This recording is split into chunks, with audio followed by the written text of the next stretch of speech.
alive? Because I am alive. We are going global. Yes, we are. And it doesn't matter where we are now. What's matter, where we are going. If that things happen, it's all up to you. We can start, but you have to finish. I will share with you my personal background. I never get a chance to go to university in Philippines. I went to PUP as an accountant, but I did not finish because I came from nothing. When I was a kid, I'm just selling pandesal, ice candy, ice buko. My mom used to sell fish. So, compared to you guys are very lucky. When you go home, I want you to go and kiss your mom and dad, say, thank you for giving the education that I want for my future. Can you do that? You think you're lucky? Very good. Students, do you really know where you want to go? Remember when I walk in, I asked you? Remember?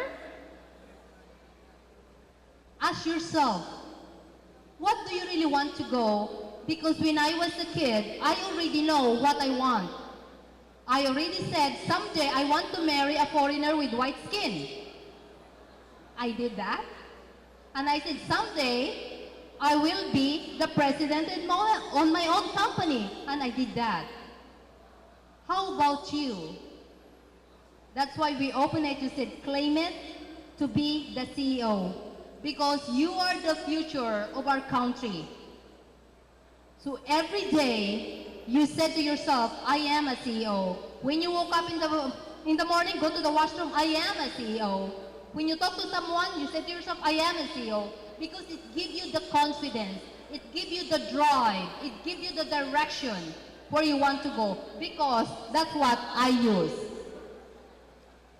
Career? Like some of you, you said you are a legal, attorney, lawyer, marketing, finance, whatever it is. It works together to work as a CEO. Okay?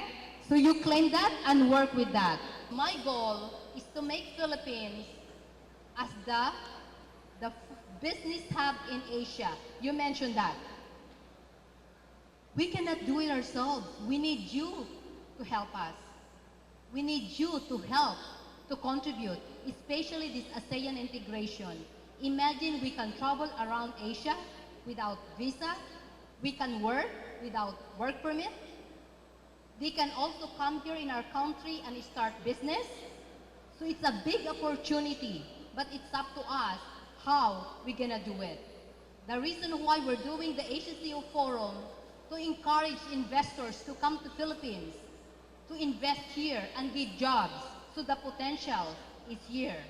We also do the Asia CEO Awards. Why? To make noise about Filipinos.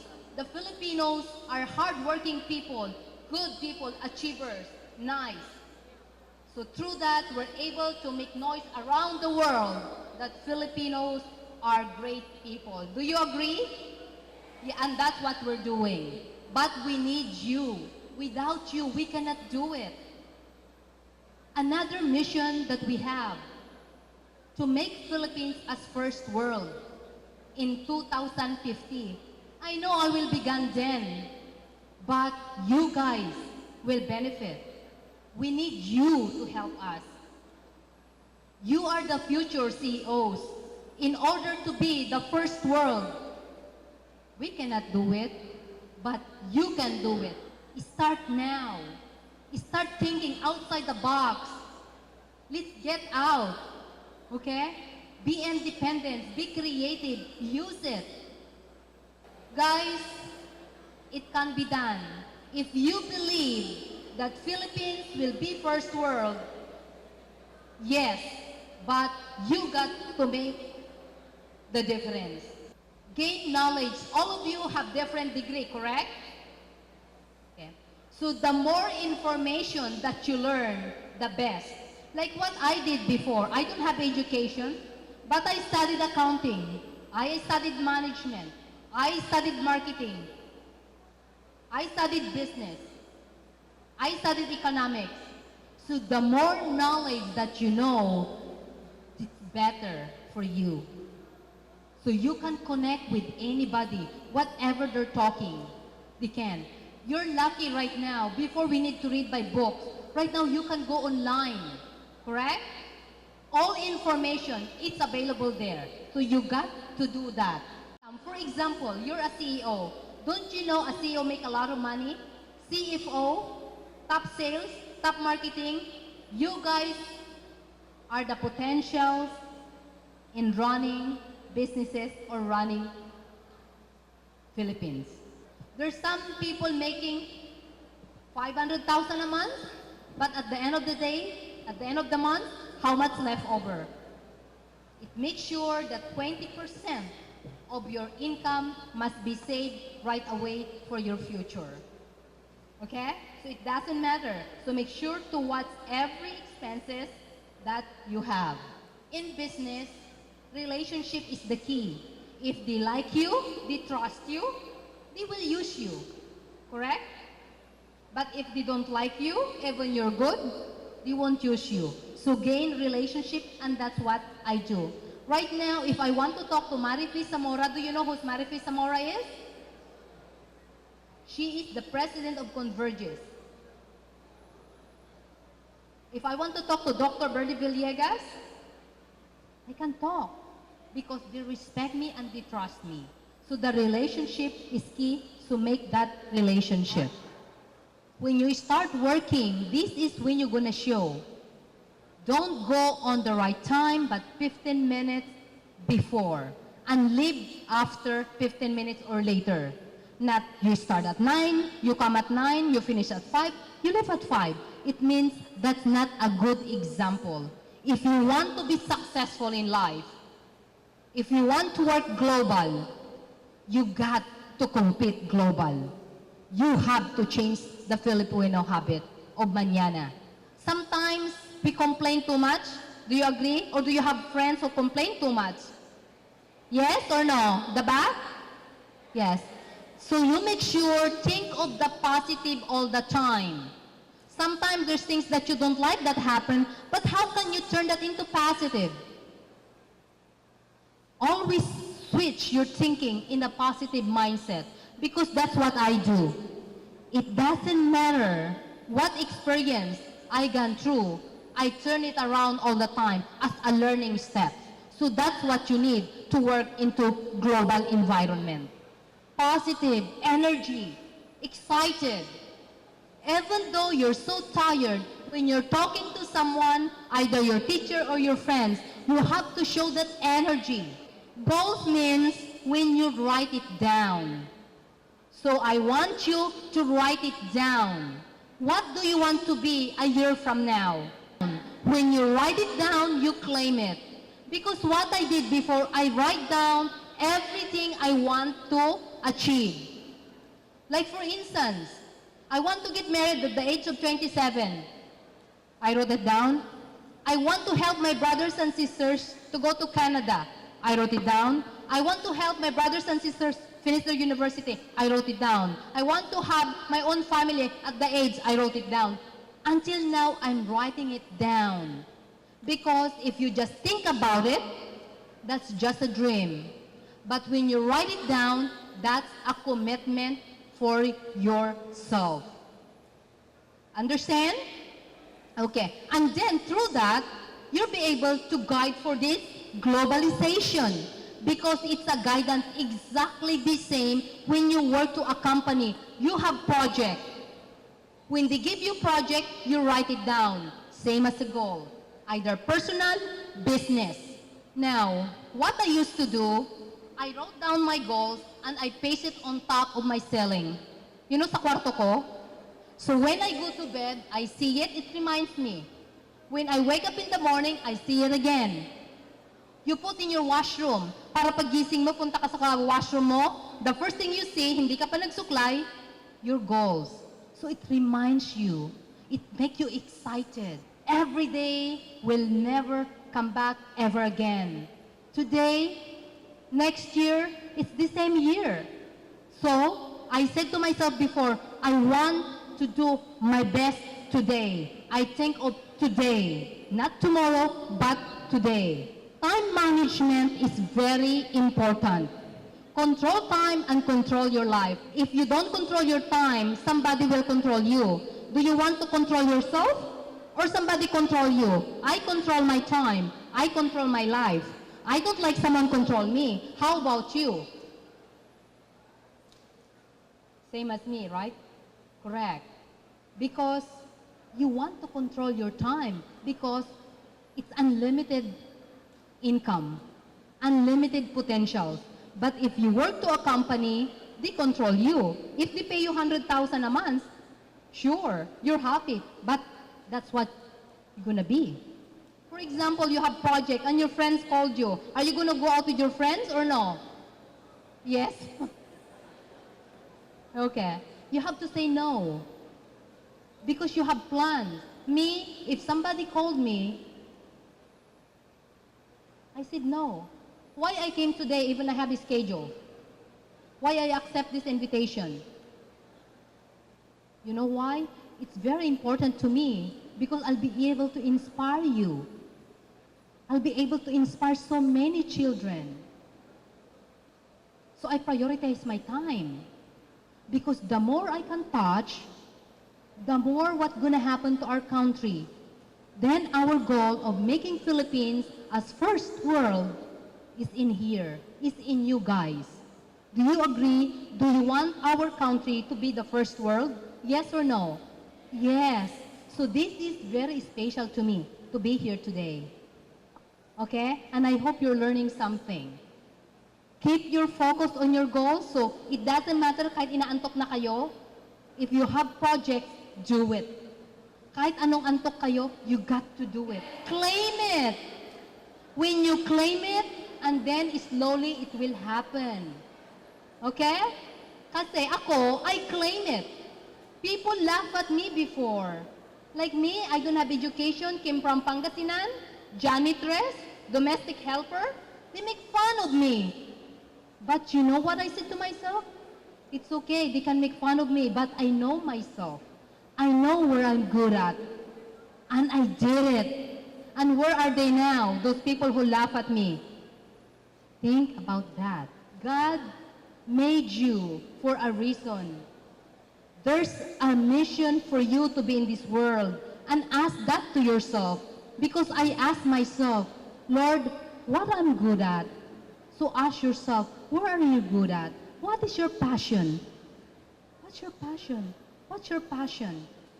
Guys, what's your passion? Ask yourself, in order for us to be global, you need to be like that.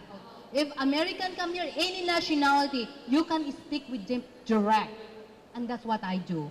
Now, when you look for jobs that close to your place. Because if you come here and you go to Manila, of course, that was a waste of time. Sayang yung oras ninyo. Sayang yung pamasahe. And you can do so many things with those times. Some people said, bakit hindi tayo mayamang Filipinos? Do you know the answer? Who can answer me? Okay? Because they said we are poor, we're happy.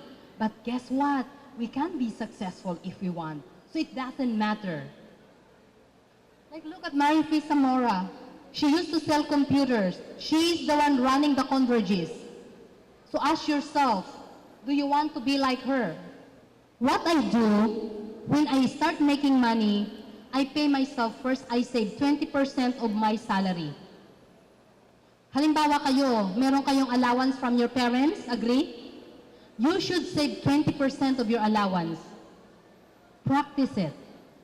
And that's the initial practice in order how to run your business. My message to you guys, the potential for our country is in your hand right now. Like right now, you could say that Indonesia, Thailand, Singapore, Malaysia are way above. But before, we are the second best country in Asia. You're not born yet then. This was during the Marcos time. And we want that back. I came back here to make our country as the business hub in Asia. We want businesses from Singapore, Hong Kong to come here. And it's happening right now. It's coming here. And also to make our country as first world. And together we can make it happen. Agree? Yes, okay? So I'll be watching you, share with me, share with us your situation, your challenges, your experiences. I will be happy to hear from you guys. You can visit our Facebook, ACCO Forum Facebook, ACCO Awards Facebook. See the successful people, not only in Philippines, but in Asia. And I want you to copy them, learn from them, give your comments, okay? Again, thank you for inviting me, and it's a pleasure to know you. And now, let's have the question and answer portion. I know that some of you are eager to ask questions to Ms. Bustamante. All right, anyone who has questions, kindly raise your right hand and we will entertain you. Ma'am, can I ask you an advice for me? Because as of now, I'm a working student and I'm also studying. Can you give me some advice to how I can be a successful one? Congratulations. Okay, his question is, he is a working student and go to school at night. How to be successful? Guess what? You're ready at the right track. What you're doing, working, is better because you're already experiencing how to work, how to manage your time, how to really experience the challenges. And at the same time, you're really pursuing your future, your goal. And I could see that you can be the future CEO. So continue whatever the challenges you're experiencing. Move on. What's next? What next? What next? Never give up. And guess what? If you do that, you will be our next CEO in the Philippines. Palakpakan natin siya. So, good morning. I am Larry from KLL. So my question is about, on the last part of your presentation, it is said there that it's best to save on banks. But we are all aware that inflations happen right now in the country. So aside from saving in banks, what are other way of saving? What are other way that you can tell us on where are we going to save our money? Okay. That's a very good question. For instance, you're working, and let's say you're making 30,000 to start, and you spend 30,000. So how can you save? That's a very good question. What I did when I was in Canada, I make sure to have another part-time job. For instance, I work full-time as a nanny. Then I learned to go into sales. So my goal that time is to have $5,000 a week sale. So in a month, times 4, how much is that? 30% is my commission. So my salary, 100%, I save it. So what my commission in my part-time job, that's what I use to send Philippines for my brothers and sisters and my own education. So ask yourself, if your salary not enough, what are the other things for you to do? Do you want to have part-time job? Or maybe develop a sales job? Or you're an IT guy, you develop some IT services, whatever. Or you're a finance, you can also develop to start an accounting firm, doing bookkeeping for small companies, entrepreneurship, whatever. Those are potential that you can do. But you still need that full-time job to pay for your daily expenses. Thank you so much, Sam. So you are telling us that it is advisable to save, but you're going to mobilize your savings and turn it into investment so that you're going to earn more profits from your Correct. savings. So those savings, okay, you have to really maximize those savings. Like let's say you said, I want to start my own business after 2 years. How much capital do you need? That's when you start saving and making money. How much? What's your target every month to put in that bank account? And don't touch that, because that's for your future. And that's what I did. Because I said, after 2 years in Canada, I want to start my own business. So I know how much I need. So that's what I did. Good morning, ma'am. I'm from KLL. Hi, Frankie. Palakpakan mo. Follow-up question lang po, ma'am. Okay.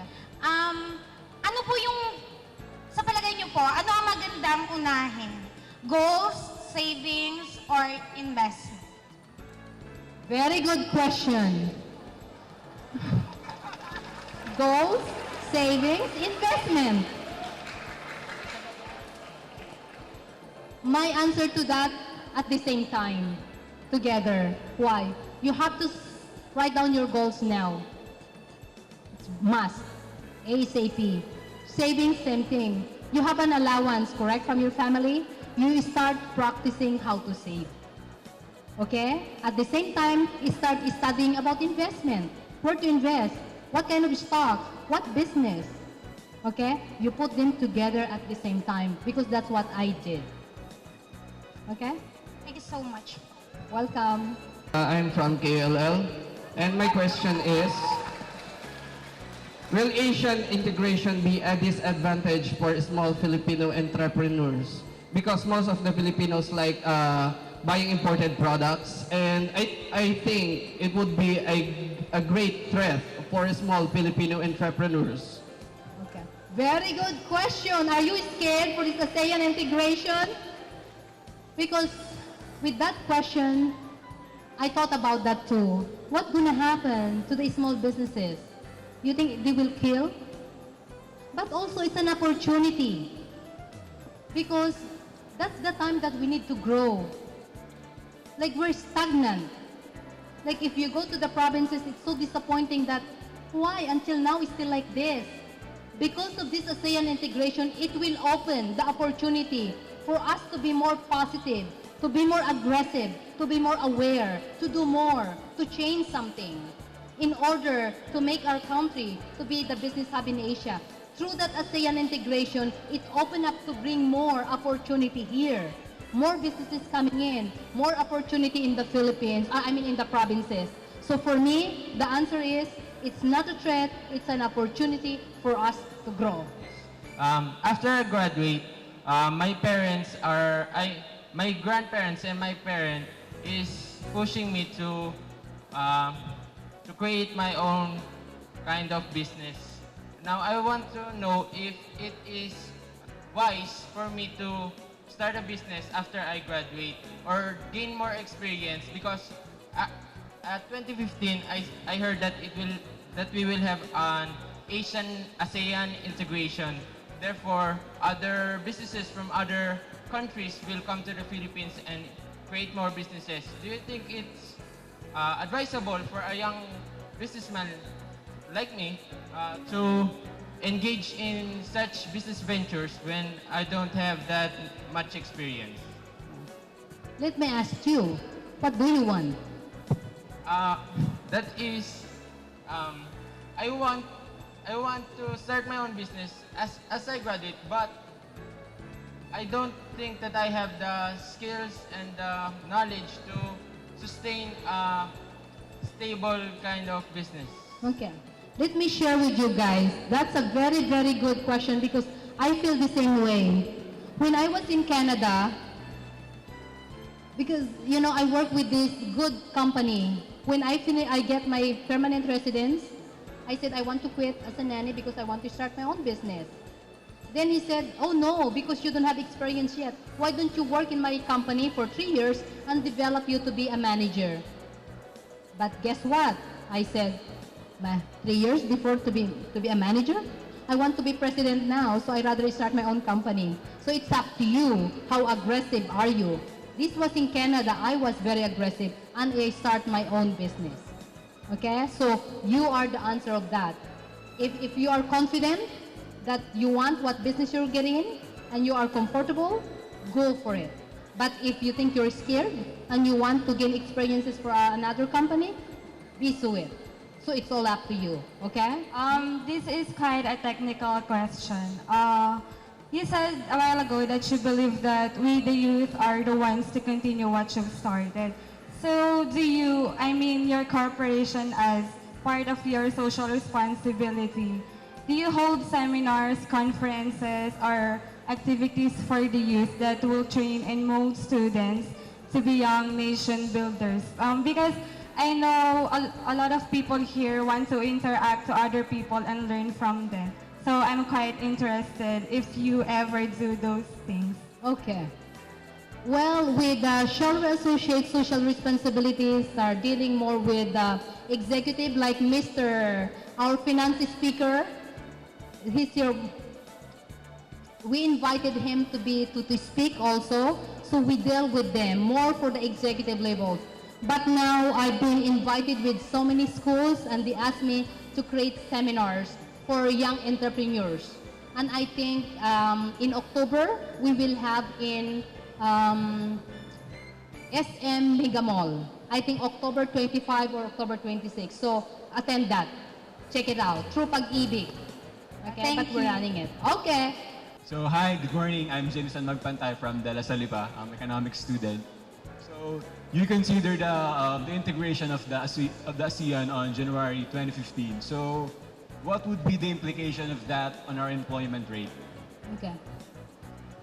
Okay, the question is, because of the ASEAN integration in January 2015, we could say the employment for that would really go up. Because so many companies coming in right now checking the opportunity to open businesses here. As soon as they started, so they need talents. And we could say that's one potential that Philippines can offer. We have great people. And we are very hospitable. So it means big potential for our country. So we're very excited. Yeah. So be ready. Okay, you guys? Are you all ready for the ASEAN integration? Yes, okay? So let's all work together to make our country as the business hub in Asia and first world in 20? Correct. All right, thanks again. Thank you everyone for participating in our question and answer portion.